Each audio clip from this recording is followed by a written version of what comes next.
ket mau nang arepan Ji. Ya, ngalang ngenteni sira. Ya lho, Ji. Saka omah. Ngopi kowe? Heeh. Ngoloral ta?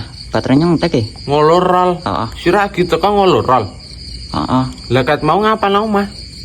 Ya. Lo kan suka omah rek. Heeh. Ket mau ngapa saurunge rene? Ya orang apa-ngapa sih. Orang apa-ngapa kok ora dices. Ndak wong klal. Kelalen amben dino nggo langgenen. Remuk bakul ndok ana rene rol. Pokoke anek arep lunga-lunga dicesit.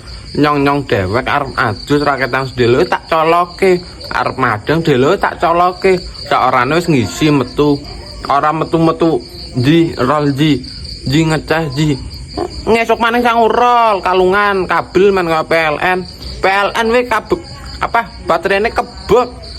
Ya tuh ngono yo. Terus nyongke jene ora klalen nek nggon masalah ngecas HP.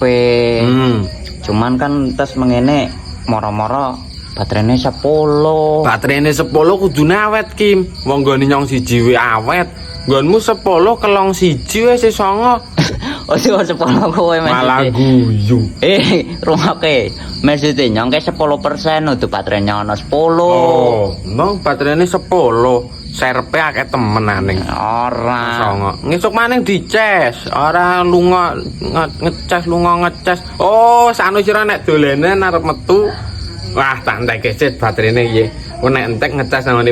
Oh, wis entek. Nah, ngecas nangone Panji ngono. Ya ora ngono ya sira kan ngerti dewek HP-ne nyano baterainya melentung. Melentung di metengi sira, mbok.